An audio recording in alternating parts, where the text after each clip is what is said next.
میں گھر سے باہر تک نہیں نکلتا تھا۔ میرے والد صاحب اور میرے بھائی نے ایک علاقے کے مولوی صاحب سے رجوع کیا۔ پھر مولوی صاحب دم کرنے آئے، مجھے پانی پلایا جاتا۔ میری والدہ ہر وقت مجھ پر سورہ یاسین پڑھ کر پھونکتی رہتی۔ افاقہ ہوتا مگر پھر وہی حالت ہو جاتی۔ بیٹھے بیٹھے کبھی میں چیخ مارنے لگتا تو کبھی رو رو کر بے ہوش ہو جایا کرتا۔ ایک روز میں اپنے کمرے میں بیٹھا تھا کہ مجھے اچانک خوف سا لگنے لگا، ایک دم ڈر سا طاری ہونے لگا۔ میں اپنی امی کے پاس گیا کہ وہ مجھ پر کچھ پڑھ کر پھونک دیں تاکہ مجھے اس وقت سکون آ جائے۔ میں اپنی امی کے کمرے میں گیا تو میری امی میری طرف پیٹ کیے اپنے کمرے میں الماری میں کپڑے تہہ کر رہی تھیں۔ میں نے امی کو پکارا مگر انہوں نے مجھے جواب نہیں دیا۔ میں ان کے قریب گیا اور ان کو آواز دی تو انہوں نے مجھے مڑ کر دیکھا، مگر وہ میری والدہ نہیں تھی، وہ ایک خوفناک شکل کی عورت تھی۔ اس کا رنگ کالا سیاہ تھا اور آنکھیں بالکل اندر ہوئی تھیں۔ وہ ہاتھ پھیلائے مجھے اپنی طرف آنے کا اشارہ دے رہی تھیں اور ساتھ بری طرح ہنسے جا رہی تھیں۔ وہ جس طرح مجھے اپنی طرف بلا رہی تھیں انہیں دیکھ کر مجھے خوف آ رہا تھا، کیونکہ اس وقت ان کے دانت بالکل پیلے اور عجیب طرح سے چمک رہے تھے۔ میں اس وقت تو پہلے ہی ڈر کے مارے اپنی والدہ کے پاس دم کروانے آیا تھا، لیکن جب اس عورت کی شکل دیکھی تو میں وہیں بے ہوش ہو گیا۔ جب ہوش آیا تو مولوی صاحب میرے سرہانے بیٹھے کچھ پڑھ رہے تھے۔ میرے ابو اور بھائی شدید پریشانی میں بیٹھے تھے۔ مولوی صاحب کے پوچھنے پر ان کو میں نے ساری بات بتائی تو وہ سوچ میں پڑ گئے۔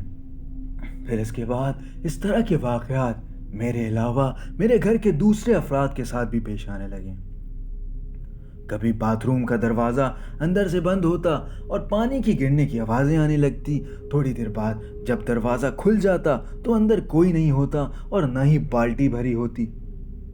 ایک بار ہم سب رات کو ٹی وی دیکھ رہے تھے کہ بجلی کا بٹن خود سے ٹھک کر کے بند ہو گیا اور ہمارے کمرے کا بلب بجھ گیا۔ اسی طرح ایک بار میری امی کی چارپائی کمرے کے بالکل بیچوں بیچ کسی نے کھینچ کر رکھ دی، جبکہ میری والدہ اپنی چارپائی پہ ہی سو رہی تھی۔ ہم چیزیں ایک جگہ رکھتے مگر وہ ہمیں دوسری جگہ سے ملتی۔ یہ سارے معاملات گھر میں چل ہی رہے تھے اور ان معاملات سے گھر کا ہر فرد ڈرا سہما رہنے لگا تھا۔ میرے ساتھ جو معاملات چل رہے تھے اس کے بنا پہ کوئی میرے ساتھ بھی نہیں بیٹھا کرتا تھا، یہاں تک کہ مجھ سے میرے سارے بہن بھائی بھی احتیاط کرنے لگ گئے تھے۔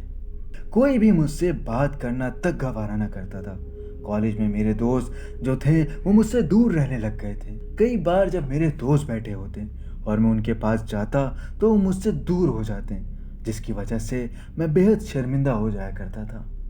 ہمارے گھر کا سکون غارت ہوئے 5 مہینے ہو گئے تھے۔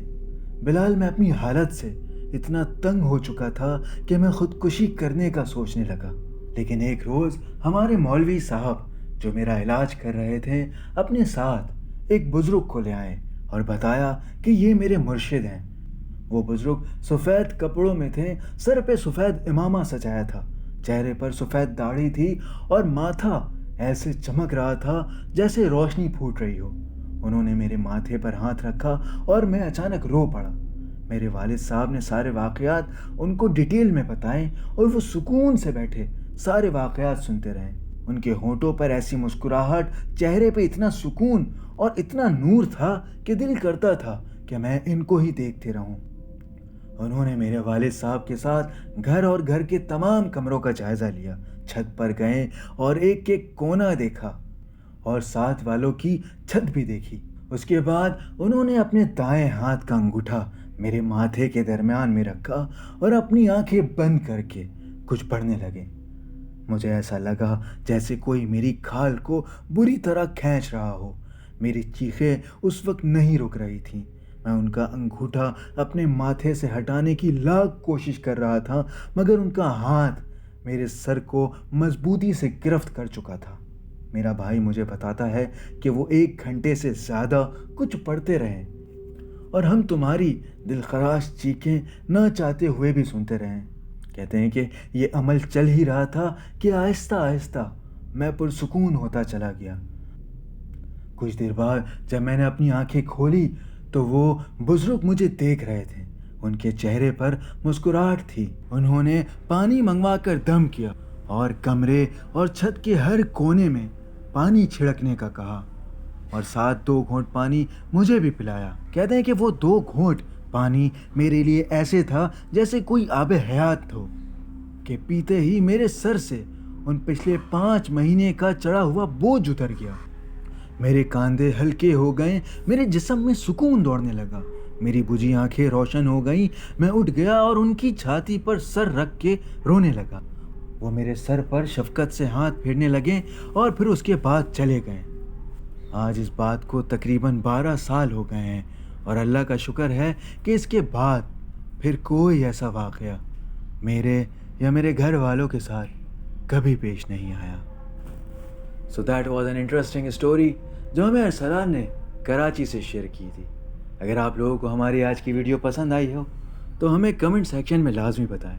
ہماری ویڈیو کو لائک کرنا نہ بھولیں، اور اگر آپ چاہتے ہیں کہ میں آپ کی کہانی کو اپنی آواز دوں تو مجھ سے اپنی سٹوری اس ای میل ایڈریس پہ شیئر کریں۔ میں انشاءاللہ ایک بار پھر آپ کے ساتھ ایک ایسی ہی کہانی لے کر پیش ہوں گا۔